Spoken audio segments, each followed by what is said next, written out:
Sex work in South Africa still remains criminalised for both the workers and those willing to buy. Lobby groups have for years been calling for the trade to be legalised to minimise the discrimination and exploitation of sex workers. Joining us to discuss this is John Jeffery, Deputy Minister of Justice and Constitutional Services.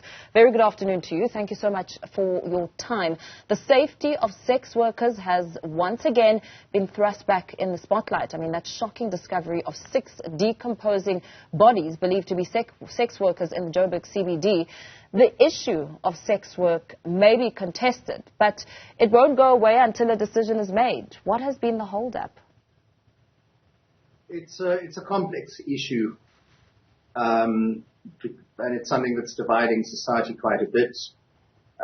We had a government had asked the South African Law Reform Commission to conduct an investigation into the whole issue of whether there should be decriminalisation or not.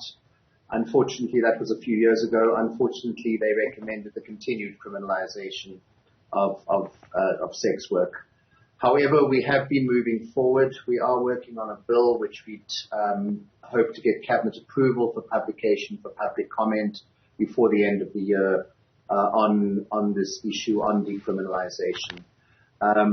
So we are making progress, but it does need to be seen as a contentious issue. There's issues around should both the buying and selling be decriminalised? Should it just be the selling and keep the buying criminalised, which is the Swedish or the Scandinavian model, which some people in South Africa support. The problem with that is that for the probably for the sex workers that were murdered, if that is the case, that wouldn't have helped them, because even if you criminalize keep the buying of sex criminalized, the clients are going to want to engage in their transactions in the shadows, where there's more potential for crimes to be committed against the sex workers. So you're talking to perhaps 2 different matters here, because a lot of the response that we heard, especially outside court when the 21 or 20-year-old suspect was arrested and in court, a lot of the advocacy groups have been speaking about legalizing sex work, but there's also, it's decriminalizing and legalization, which are 2 different, avenues when it comes to the entire process. How much flexibility or accommodation is there within the bill and the outcome of that South African Law Reform Commission report released in 2017? How do you encompass the 2, or are you talking about 2 different processes that will need to take place at 2 different stages? What we're talking about is decriminalisation, and we've had engagements with organisations representing people selling sex, and they basically are happy with that. The issue of regulation is something that would come later. So it's legislation that we're looking at is on decriminalisation. As far as the South African Law Reform Commission report, that had recommended continued criminalisation, but diversion of people charged with selling sex, and to give them skills to try and find other ways of making money. But we're not going for that option. There are issues that they raised, and that other people have also raised, relating to, will this cause an increase in human trafficking with a greater demand for sex workers? Sex workers themselves raise the point that currently it's more difficult for them to report a colleague sex worker who would appear to be a victim of trafficking, because if they go to the police, they might be arrested. But we are looking at that issue as well. That was one of the concerns from the Law Reform Commission in their report. And so that is also a matter under consideration. How much time are we looking at? Because We know that even as early as this year, you yourself, Deputy Minister, had announced, you released a statement saying that you are going to be meeting various stakeholders within the sex work industry.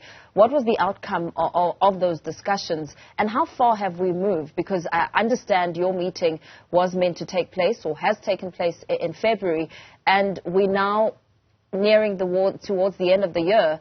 And this matter is coming up again because of the frightening revelations that we've just experienced and seen as a nation. Sure. Look, it unfortunately has taken a bit longer than I had expected.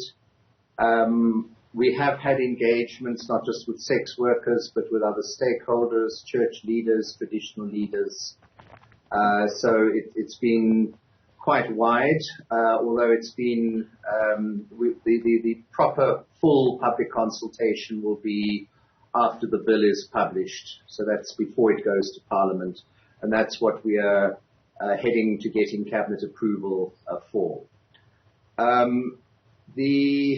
me just say that, I mean, de facto sex work really is already decriminalised in that nobody is being prosecuted for selling or buying sex.